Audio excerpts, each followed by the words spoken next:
terra, terra, por mais distante, o errante navegante, quem...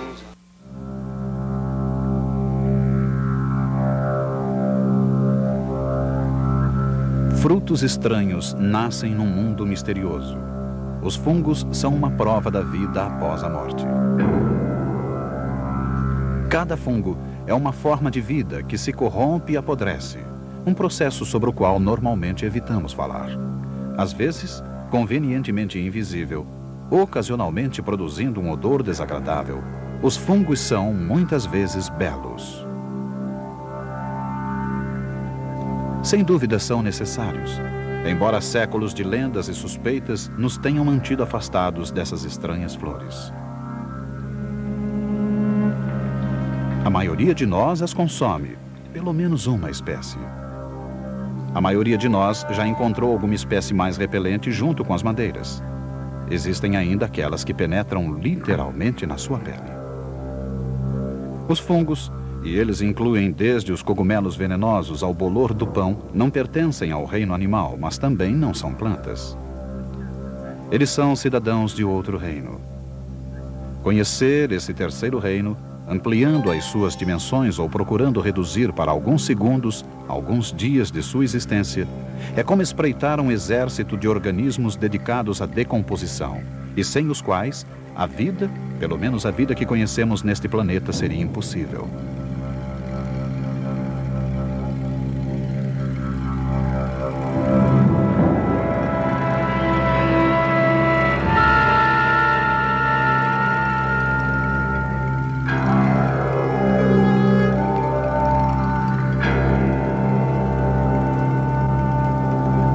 A beleza de um cogumelo pode esconder uma fera.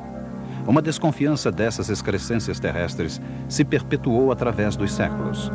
Os herbanários medievais não sabiam como explicá-las, mas encontraram nos escritos dos gregos e romanos muitas descrições dos deleites e perigos das experiências com esses organismos.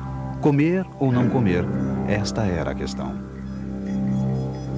Alguém escreveu: os cogumelos dos prados são os melhores que existem. Não convém confiar nos outros.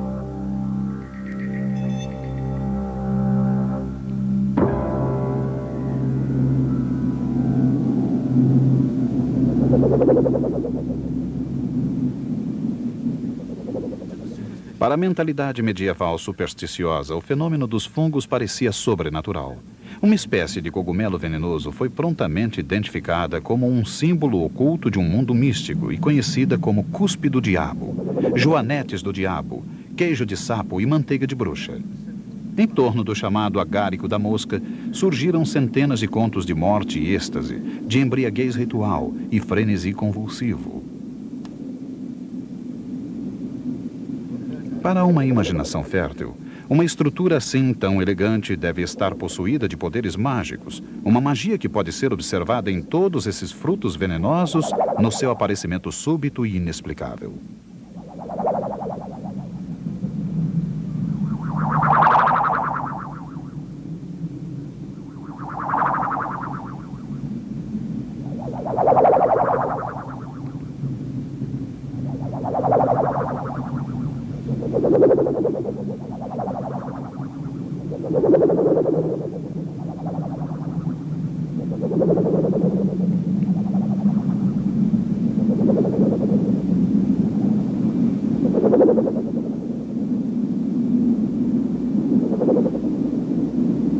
Com suas cores e formas intermináveis, eles surgem imperceptivelmente. Mas como?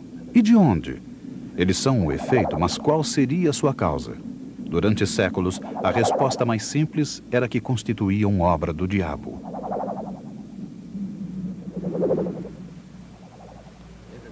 Todo mundo conhecia os chamados anéis das fadas. Alguns dos cogumelos que apareceram no prado às vésperas do dia de São Jorge estavam dispostos em círculo. Quando os cogumelos foram arrancados e o círculo permaneceu visível, as pessoas imaginaram que aquilo devia ser o resultado de relâmpagos, trovões, formigas, toupeiras, ou bruxas, ou fadas, ou o demônio.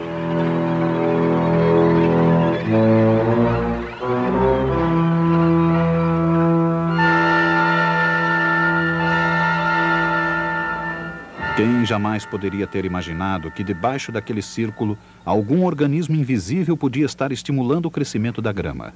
Era muito mais fácil imaginar uma dança de bruxas, mas a resposta correta estava ali, debaixo do nariz de todo mundo. Os anéis das fadas existem até mesmo num pote de geleia, onde cada círculo equivale a um fungo que se alimenta da geleia. E quer se trate de bolor ou cogumelo, e quer se desenvolvam na floresta, nos prados, na despensa ou no laboratório, a maioria dos fungos começa a viver de maneira muito semelhante. Nesta geleia especial, aproximadamente 80 colônias similares se alimentam e se desenvolvem. Só se permitiu que 3 anéis separados crescessem aqui. Espécies diferentes, cores diferentes, cada espécie se espalhando para digerir o alimento oferecido. Para algumas, a refeição será de origem animal. Poderá ser você. A chamada tinha e o anel de fada têm muita coisa em comum. Como podemos observar daqui do alto, os anéis de fada podem atingir um diâmetro muito grande, enquanto os fungos na terra crescem inexoravelmente para fora. A relação entre o cogumelo e o que se encontra na terra é que eles são uma coisa só. O cogumelo é o sinal exterior visível de sua ova, interior e invisível, ou micélio, como é chamada. Basicamente, essa massa fofa pode ser qualquer espécie de fungo, crescendo na geleia, na terra, na madeira, em qualquer lugar. Esses filamentos microscópicos levam o fungo ao interior da substância que lhe serve de alimento. Um fungo se espalha através do seu alimento, não aumentando de volume como um animal ou uma planta em crescimento, mas por meio de um movimento contínuo através de novas áreas, digerindo o meio circundante com auxílio de sucos secretados pelo micélio.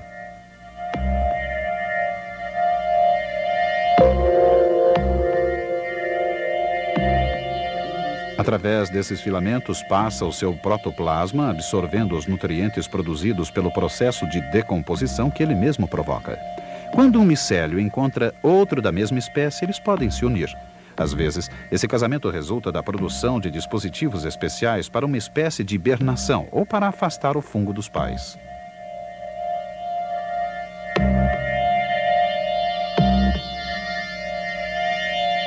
Quando o alimento se esgota ou o meio ambiente se torna hostil, torna-se essencial o desenvolvimento de uma estrutura semelhante a uma semente chamada esporo, para que o fungo possa evitar o risco de ser transportado para outro local para dar início a uma colônia. Nesse mofo se desenvolve a cápsula de sobrevivência ou esporo, na junção dos 2 filamentos. Ela poderá estar protegida por uma parede grossa e por essas excrescências protuberantes.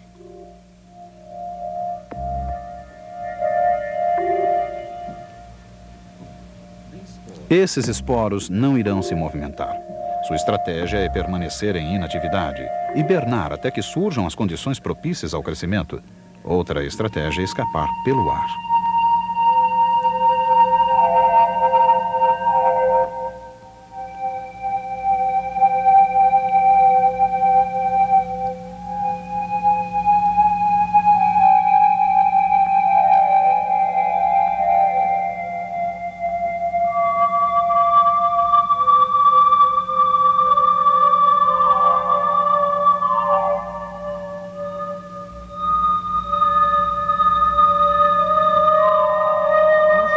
Os cogumelos, qualquer que sejam as suas formas, são simplesmente dispositivos para a produção e distribuição de esporos.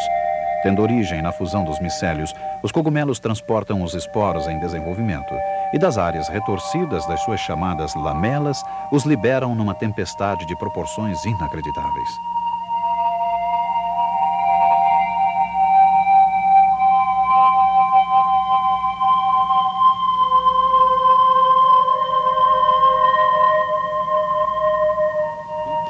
Cada minúsculo esporo é uma partícula de protoplasma que cai das lamelas.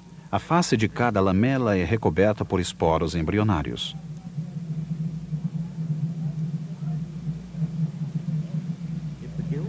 Se as lamelas de um cogumelo de bom tamanho pudessem ser espalhadas sobre uma superfície plana, a área de produção dos esporos teria o tamanho de uma tampa de lata de lixo. Os esporos crescem sobre minúsculos pedúnculos de células especiais. Por meio de algum mecanismo ainda misterioso para nós, cada esporo é separado do seu pedúnculo e liberado pelas lamelas. Assim que deixam o cogumelo, são envoltos em nuvens e conduzidos para sua missão.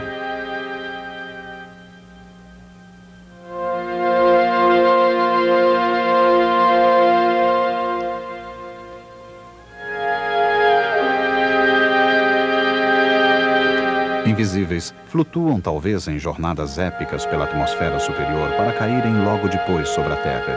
Esses viajantes partem de uma infinidade de plataformas de lançamento.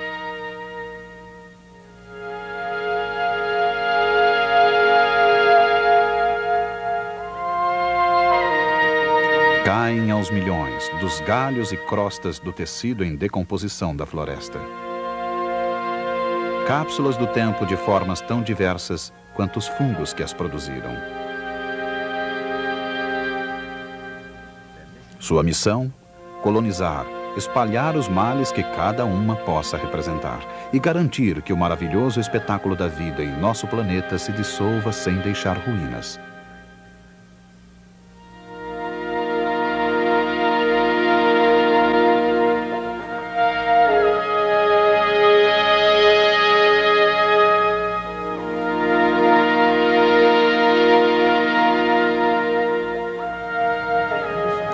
Além dessa corrente de fumaça invisível proveniente de lamelas e esporos orientados com precisão, existe, entre outra espécie de fungo, uma maneira mais explosiva de lançar esporos.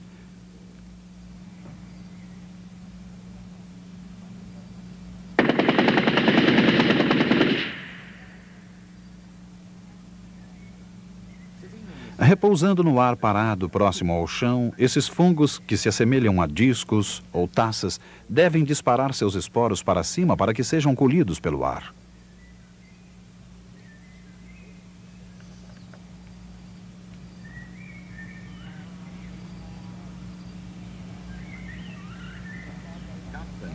Fungos do tipo taça e taco, de uma variedade fantástica, também utilizam essa técnica explosiva.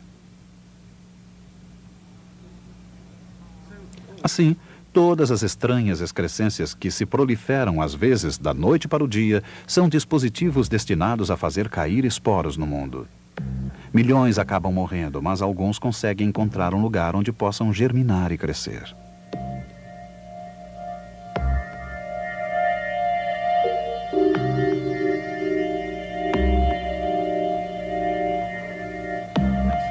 Dessa maneira, o ciclo inexorável continua e o padrão de vida dos fungos pode ser observado com maior clareza.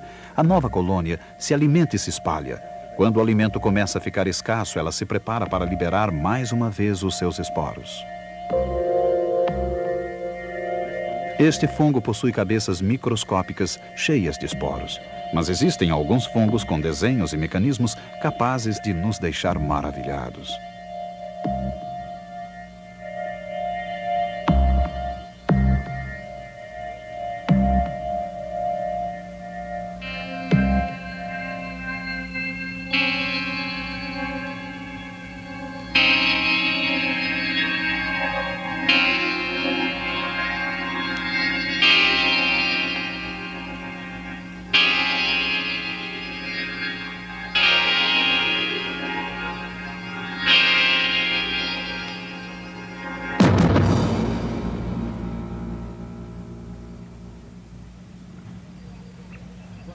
Elevando-se do solo ou de onde quer que seja, o micélio do fungo já ganhou meia batalha.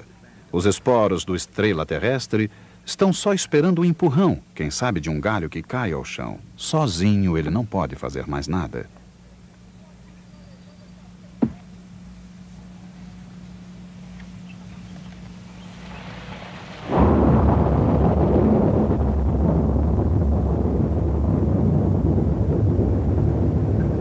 Um cacho de bufas de lobo aguarda a pesada gota de chuva que penetra a floresta.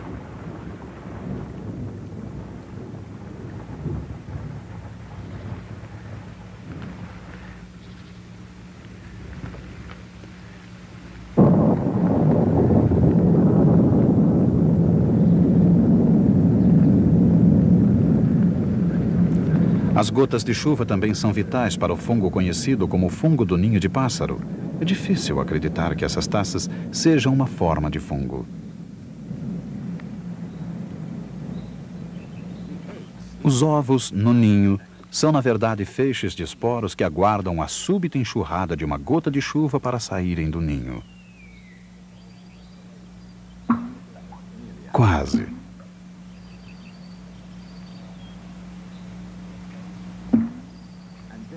Agora, o feixe irá secar e talvez acabe sendo bicado por insetos, liberando assim os esporos.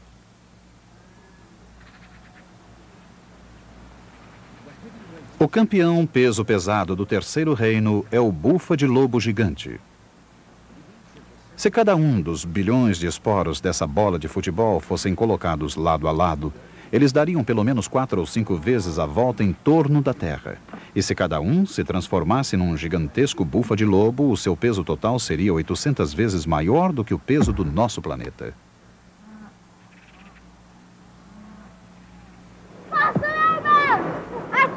Felizmente, a maior parte dessa poeira viva não irá sobreviver. Esse jogo já era praticado na Grécia Antiga.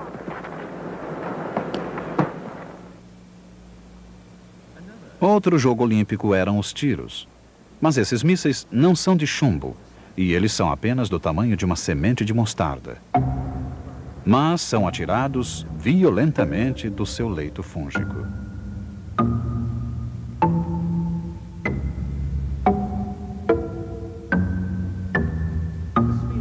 O fungo lançador de esferas não precisa de auxílio para disparar suas bolas de esporos. Ele é literalmente um canhão, um morteiro disparado pela flexão súbita de uma membrana, como uma catapulta. Dizem que emite um leve som, o que lhe garante a reputação não só do fungo maior e mais potente, mas também do mais sonoro.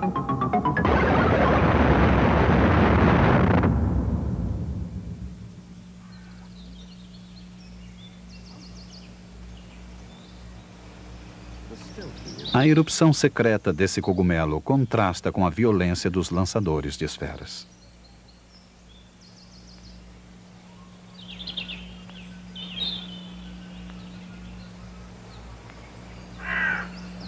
A haste, semelhante a um favo de mel, se expande em mais ou menos uma hora, levando a cabeça repleta de esporos para longe do lixo circundante.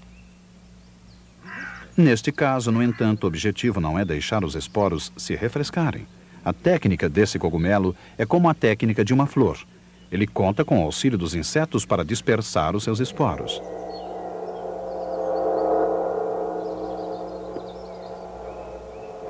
Para isso, começa a exalar um odor fétido. Esse odor, que se assemelha ao odor de carne em decomposição, permeia toda a floresta. O magnetismo desse terrível mau cheiro atrai moscas, ávidas para provarem do suculento manjar. Cada mosca sorve o líquido pegajoso dos esporos, e os esporos ficam grudados nas suas pernas e no seu corpo. A descendência desse cogumelo é garantida por um número incalculável de asas.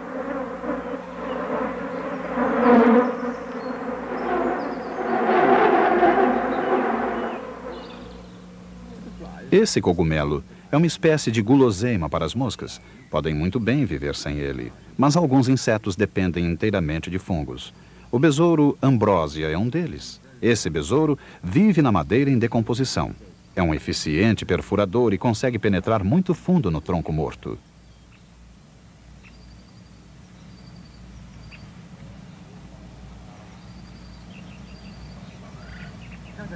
Dentro da madeira, podemos observar manchas escuras nos túneis principais e galerias laterais. As larvas do besouro se desenvolvem nessas câmaras laterais escuras.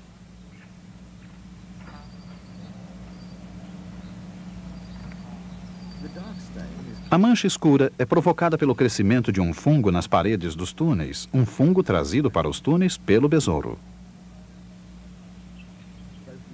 Tanto as larvas quanto o adulto estão no meio de um alimento que não podem consumir. Eles são incapazes de digerir a celulose presente na madeira, mas isso não acontece com o fungo. E os besouros podem comer os fungos, e assim os besouros se movimentam pelo seu jardim particular de fungos comestíveis. Acreditava-se que o desenvolvimento desse micro-universo fosse totalmente fortuito, como a ambrósia, o alimento dos deuses, e foi por isso que o besouro recebeu esse nome. Na verdade, os esporos desse fungo, que se desenvolvem nas mesmas estruturas, são provavelmente colhidos em bolsas no corpo do besouro e assim transportados. Assim, o besouro precisa desse fungo, e o fungo também necessita do besouro para introduzi-lo na madeira em decomposição, e ele provavelmente também floresce em outros produtos do besouro. Naturalmente, apenas esses frutos do fungo são encontrados nos túneis. O micélio filiforme não aparece. Ele se ramifica através dos tecidos da madeira no mais autêntico estilo do fungo, fazendo apodrecer a madeira morta. Um fungo semelhante transportado por um besouro diferente foi o responsável pela recente destruição do olmo. Nesse caso, o fungo é um organismo ativo dentro de uma árvore viva. Trata-se de um parasito mortal espalhado por um inseto. Esses olmos são fáceis de se identificar. Os seus galhos estão nus no auge do verão. Muitos fungos, sozinhos ou com alguma espécie de auxílio, podem penetrar e infectar árvores vivas. O tamanho dos galhos que constituem o corpo dos frutos são uma medida da decomposição lá dentro. O saque da madeira pelo micélio parasítico que produz essas plataformas de lançamento de uma beleza sinistra para os esporos.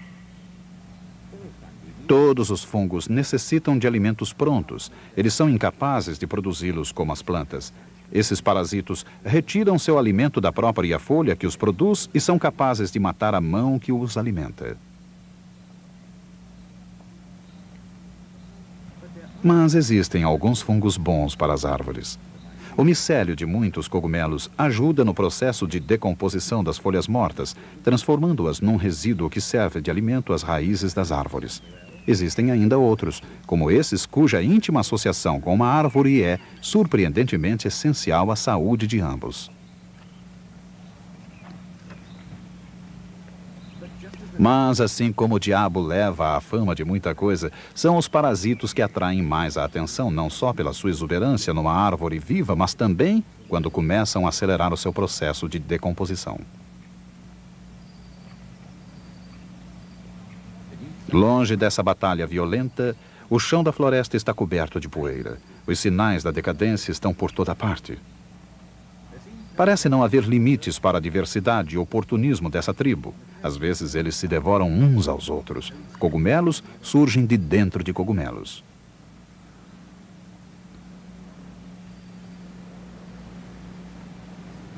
O misterioso líquen é uma espécie de mágica do fungo. Dentro dele existem as células verdes de uma planta inferior, uma alga, que produz uma refeição para dois à luz do sol, mantendo-se assim e também ao seu parceiro fúngico em boa forma. Um fungo sorve o cadáver de uma lagarta. Outro mata uma mosca desafortunada, permeando seu corpo com seus filamentos. Em seguida, espalha esporos, talvez para fazer uma nova vítima.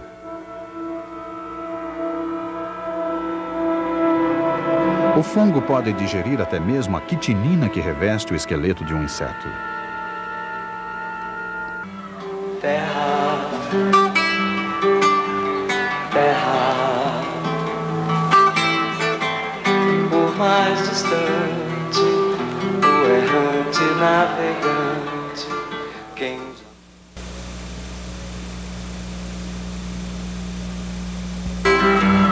Terra, terra, por mais distante, o errante navegante. Muitos jardineiros ficam felizes ao verem um pulgão morto. Esta é uma substância capaz de matá-los com eficiência. Talvez um dia, a aplicação de uma solução dos esporos desse fungo torne o ataque dos pulgões aos crisântemos uma coisa do passado.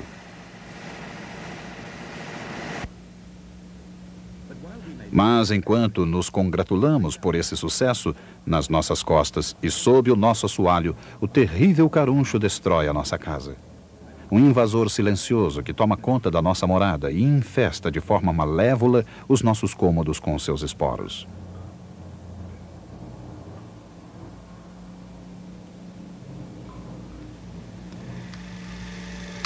Nossa câmara também é vulnerável. Existem fungos capazes de sobreviver na aparente aridez de suas lentes.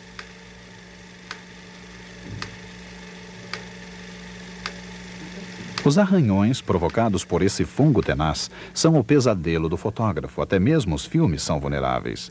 Neste slide colorido feito há 20 anos, uma colônia se desenvolve no céu. Ela se alimenta da emulsão fotográfica gelatinosa.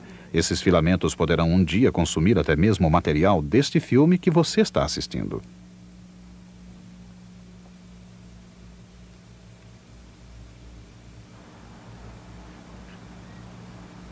Mas os fungos têm o seu lado positivo. Consideremos o esterco, por exemplo. Os fungos são vitais para sua destruição. Não apenas as vacas, mas também os cachorros, gatos, cavalos, ratos. Na verdade, todos os animais estão potencialmente cobrindo a terra de esterco, mas, mesmo assim, ele desaparece. Existe uma verdadeira orquestra de organismos executando a sinfonia de sua própria destruição, e não são apenas aqueles que chegam voando. O estrume da vaca está cheio de micróbios do terceiro reino, inclusive os fungos. Este obstáculo pode levar de 1 a 2 meses para se decompor, dependendo da estação do ano, mas isso deve acontecer para o bem de todos. O esterco de vaca se constitui em grande parte de grama não digerida, e a decomposição, como que o recicla, na própria grama. O esterco é atacado pelos filamentos das diferentes colônias de fungos. Eles se desenvolvem em mini-taças e microcogumelos, um caleidoscópio de formas que desprendem esporos e que passam de um local para outro.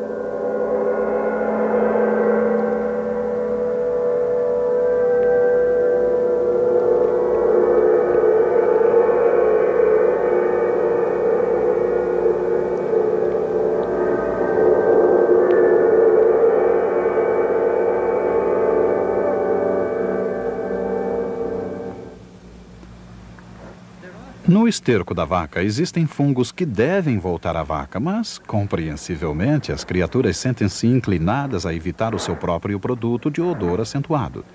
As vacas não pastam perto desses produtos. Existe em torno de cada um o que foi classificado como um anel de repugnância, uma faixa de grama intocada. Os esporos devem ser comidos a fim de que o fungo possa voltar ao esterco. Ele utiliza minúsculos canhões para disparar seus esporos até a grama que a vaca irá comer. Essas cápsulas pretas, cheias de esporos, serão atiradas através de jatos de fluido quando se romperem essas bolhas transparentes.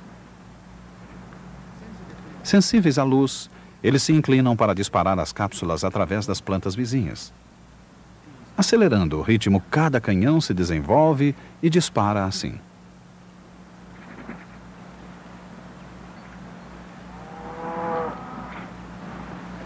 Um amontoado de esterco pode resistir a uma artilharia dessas pistolas aquáticas disparadas em uníssono, projetando suas cápsulas até o pasto.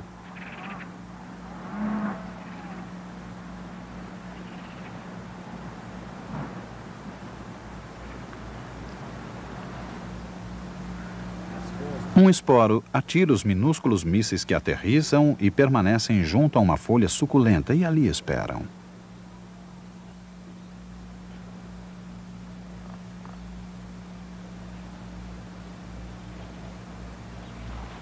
Eles têm pela frente uma viagem interna, mas insensíveis aos sucos digestivos, os esporos seguirão seu caminho até alcançarem o esterco fresco. E aqui temos uma história ainda mais estranha. Uma infinidade de vermes microscópicos consome essa massa. Eles se chamam nematódios. Alguns são parasitos da vaca. Existe um verme que habita as vias respiratórias dos animais, que se aproveita do mecanismo de arremesso de cápsulas do fungo. Ele precisa desse mecanismo para retornar à vaca. Esses vermes devem subir no canhão do fungo, provavelmente se movimentam em direção à luz. Em seguida, pegam uma carona dentro da bola de esporos. Quando o canhão dispara, esses vermes dentro das cápsulas serão projetados além do anel de repugnância.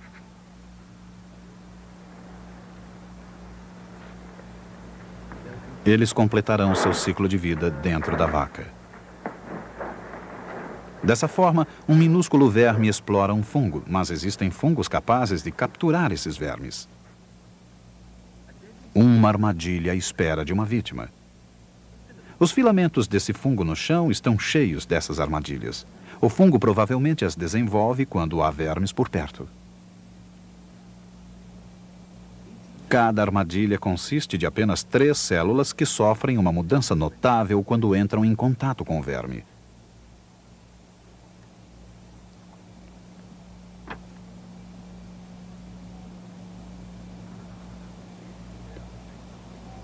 Esse verme já está preso na armadilha e dentro de instantes colocará a cabeça em um ou 2 desses laços.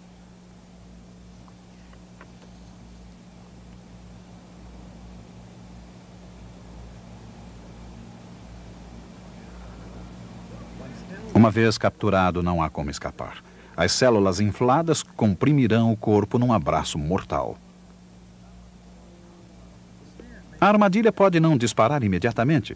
Essa vítima em potencial ainda tem chances de escapar. Mas observem atentamente o anel. Ele dispara, infla e agarra.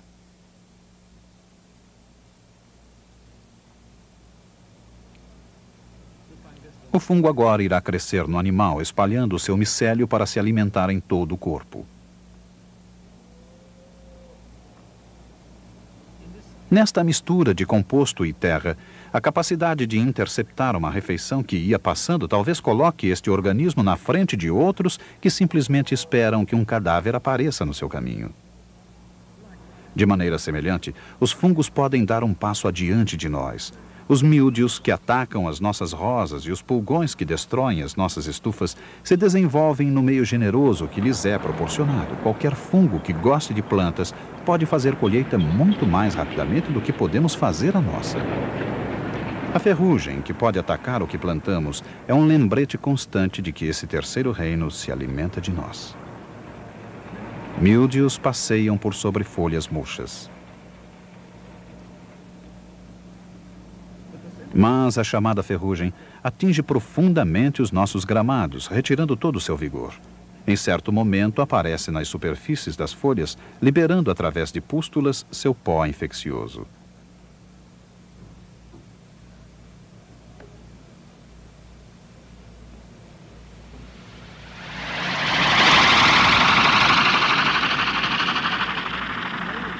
Revidamos, mas esta não é uma guerra moderna. É uma antiquíssima luta pela sobrevivência.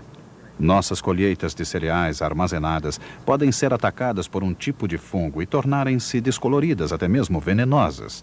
Mas talvez seja essa a estratégia do fungo, tomar de nós esse alimento. Antes do nascimento da nossa agricultura, esse mesmo fungo talvez tenha sido obrigado a competir com o roedor pela posse de sua reserva de sementes. Alguém já disse que esse fungo enfrenta 3 tarefas. Primeiro, se desenvolver alimentando-se dos grãos. Segundo, manter afastados os fungos rivais. E terceiro, rechaçar o rato, ganhando assim a batalha pela posse desses grãos. Talvez tenha sido essa devastadora estratégia que infernizou a vida dos ratos e dos homens durante séculos. Um dia, um fungo atacou uma plantação de batatas e mudou o curso da história. Na década de 1840, os irlandeses passaram fome ou fugiram para outras terras quando uma doença que atacava as batatas se espalhou pela Irlanda. Batatas eram a única coisa que muita gente comia e as colheitas não mereciam muita confiança. Mas naqueles anos excepcionalmente chuvosos, essa colheita vital enfrentou problemas. Como ninguém sabia o que causava a doença, ela foi classificada como obra da chuva e até mesmo da locomotiva a vapor, a mais recente invenção do diabo. Paradoxalmente, foi um homem da igreja, o reverendo Beckerley, que rejeitou as explicações sobrenaturais da época. Uma autoridade em fungos, ele apresentou uma teoria revolucionária, segundo a qual o fungo na planta era a causa da doença e não apenas um efeito dela.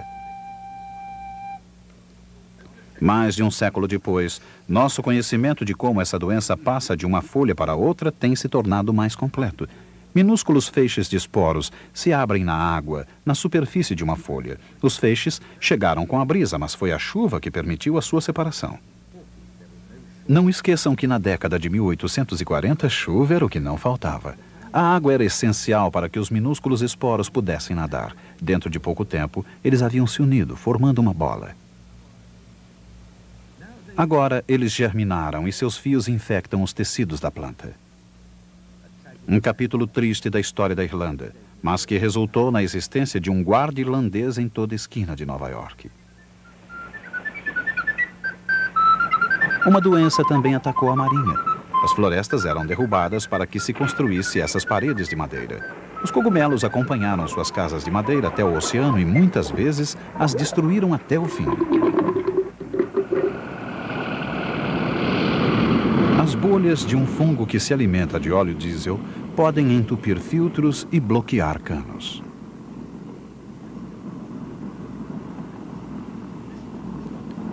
Este, por exemplo, paralisou esses barcos patrulha da Marinha. Esse fungo que ataca nossas defesas de maneira tão sutil nos oferece mais um motivo de preocupação. O Terceiro Reino pode consumir o nosso moderno mundo de plástico, petróleo e vidro. Dentro das caixas de aço que formam as pistas desta ponte, foi encontrado um fungo que deixou consternados aqueles que são obrigados a respirar o ar ao seu redor. Mas os temores foram aliviados quando se descobriu que o culpado não era exatamente este terrível fungo, cujos esporos causam aspergilose dos pulmões, mas sim problemas na pintura. Alguns desses foles apresentam perigos. Os lugares mais improváveis para o crescimento de um fungo, às vezes, se revelam os locais ideais. O interior da gaita de foles é um desses locais, cheio de ar úmido.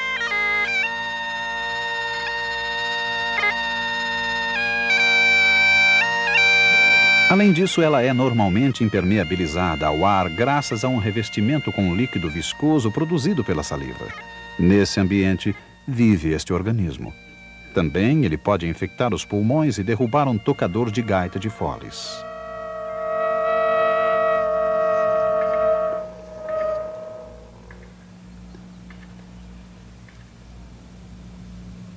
Dizem que começamos a morrer no momento em que nascemos. E certamente existem alguns fungos dispostos a nos devorarem antes da nossa morte. A coceira do chamado pé de atleta é obra deste micélio, agindo na pele. Difícil de ser observado, mas nas unhas dos dedos dos pés crescem essas maravilhas coloridas. Uns matam, outros curam. Até mesmo os mais cautelosos herbanários elogiaram um fungo bom para aqueles mordidos por animais venenosos, ou, como é o caso desse outro, conhecido como orelha de judeu, considerado bom como cataplasma para a inflamação dos olhos.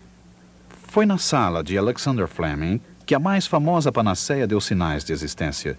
Do ar surgiu esse fungo. Ele é mantido vivo até hoje. Conhecido pelo nome de Penicillium notatum, ele pousou sobre uma lâmina de cultura. Fleming observou seu poder de matar algumas bactérias em seu redor. O que matava era uma substância química chamada penicilina, a droga milagrosa da época. Um fungo semelhante dá mais sabor aos queijos. Outro Penicillium espalha o seu micélio por esse queijo Stilton, seus esporos verdes emprestando ao queijo a sua tonalidade característica.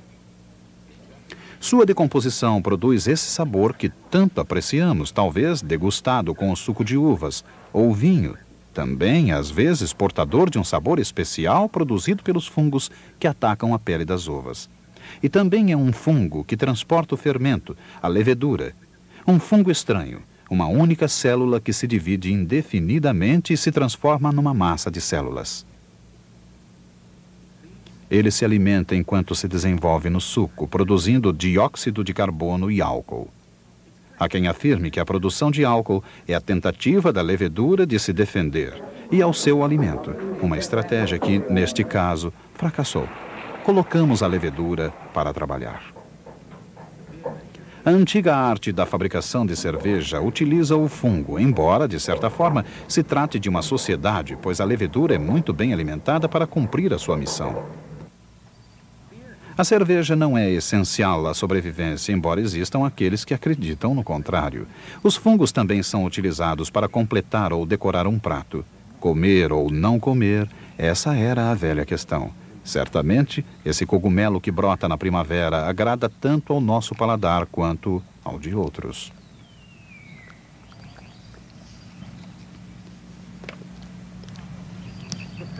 O fato de que os outros irão comer o que pode ser venenoso não constitui nenhuma garantia de segurança. Nem o agárico, nem este manto da morte são adequados ao nosso consumo. Esqueça, portanto, a velha lenda de que esse cogumelo venenoso não faz mal. A verdadeira segurança está nos cogumelos cultivados. Esses aqui crescem no mesmo local onde se arrancaram pedras para a construção da cidade de Bath. Hoje eles arrancam cogumelos às toneladas.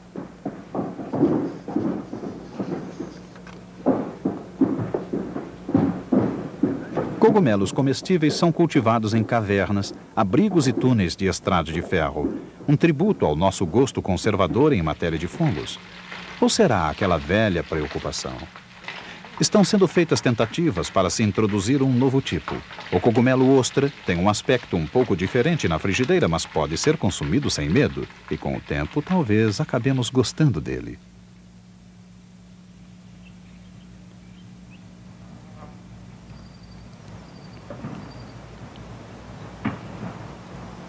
Quando o outono começa a colorir as nossas árvores, abre-se a porta de uma despensa, mas pouca gente sabe ou percebe que ali existe alimento de graça.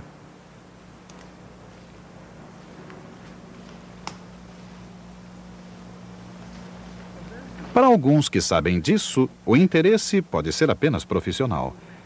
Michael Medley é um botânico da Universidade de Bristol. Ele está à procura de todos os tipos de fungos para uma futura incursão com seus alunos. Ele conhece muito bem esse terceiro reino. Seu conhecimento acadêmico lhe dá ocasionalmente coragem para experimentar alguma novidade, mas ele procura sempre determinar exatamente do que se trata.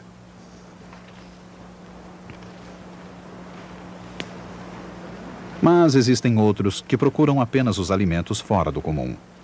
Eles fazem sua busca com uma autoconfiança que é mais o resultado da tradição do que do treinamento. Fritz Kish e sua mulher, Lilo, nasceram na Tchecoslováquia, mas há muitos anos vasculham as matas britânicas em busca de guloseimas para sua mesa. Não existe melhor maneira de aumentar a confiança de quem colhe cogumelos do que trocar experiências com outros aficionados, mas é bom atender às advertências sobre perigos. Este aqui, infelizmente, foi danificado durante a colheita. É o fungo mais letal que alguém pode encontrar. Chama-se manto da morte. Um desses é suficiente para matar algumas pessoas. E o problema maior com esse tipo de cogumelo é que nas primeiras 5 ou 6 horas você não sente qualquer efeito. 10 ou 12 horas depois é que se manifestam os primeiros sinais de mal-estar. Um dia de enjoo e mal-estar generalizado. Pode até haver algum indício de recuperação, mas as toxinas já estão atacando o fígado. E pelo terceiro ou quarto dia, provavelmente você estará seriamente enfermo. As vítimas geralmente morrem em consequência dos danos causados ao fígado. Isso ressalta a necessidade de se conhecer muito bem as características dos diversos cogumelos. Esse cogumelo é muito semelhante a este outro, mas este outro amanita não é venenoso. Um engano e você está morto.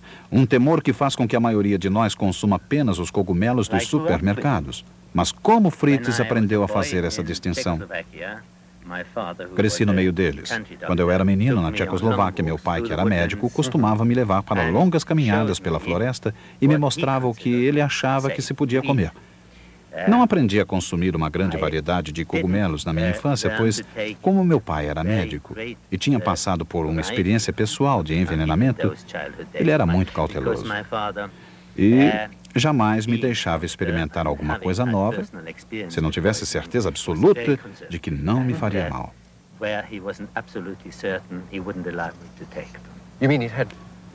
O senhor quer dizer que ele teve pacientes que morreram ou ficaram doentes depois de comer algum tipo de cogumelo?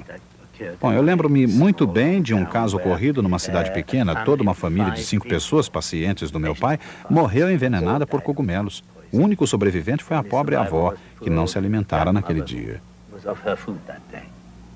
Não é de admirar que Fritz procure se concentrar cautelosamente nas espécies já conhecidas, como este boleto, como é conhecido.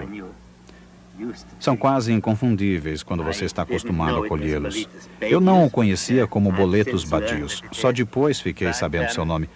Mas ele lhe desperta uma certa emoção quando você os vê de longe, no chão da floresta. Naturalmente não podemos estar muito certos do que se trata quando vemos apenas os chapéus. Mas quando você olha embaixo e vê os esporos típicos da família dos boletos, aí você não tem mais qualquer dúvida.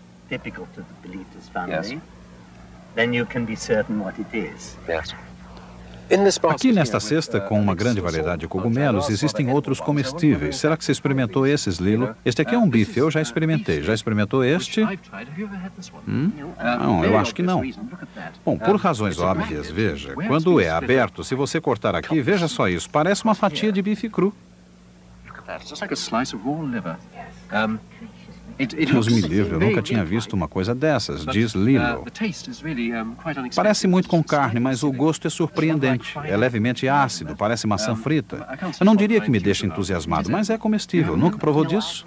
Não, nunca. Não. E o guarda-sol? Não, também nunca provei desse tipo. Bom, eu o conhecia, mas nunca me arrisquei a testá-lo, diz Fritz. Vamos experimentar agora. Quanto mais você observa esse anel em volta, mais você é tentado a se indagar. Será um amanita? Será venenoso? Eles têm uma aparência muito distinta. Se quebrarmos o talo, temos então esse lindo... parece que não vai quebrar. Esse lindo chapéu que constitui um ótimo alimento. Cozido na manteiga, é delicioso. Apesar de tudo, não há dúvida de que a atitude anglo-saxã de medo irá perdurar. Neste reino temos ainda mais uma surpresa sinistra. Um novo testamento da decadência. Um fungo que se movimenta lentamente e com facilidade, penetrando praticamente quase toda a forma animal, tragando tudo que encontra pela frente.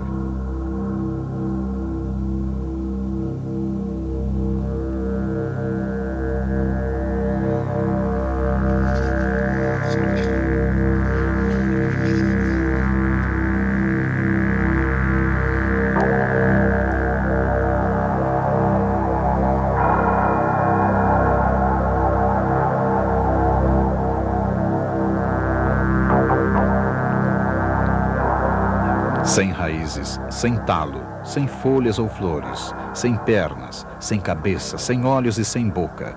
Apenas um lodo quase imperceptível.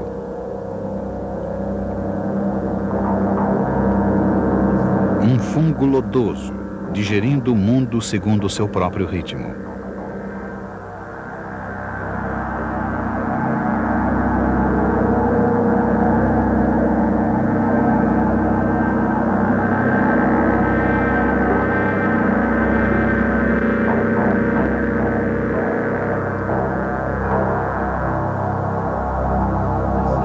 Ele parece deixar o terceiro reino e entrar no reino animal. Depois retorna, transformando-se numa forma mais fungoide para liberar os seus esporos.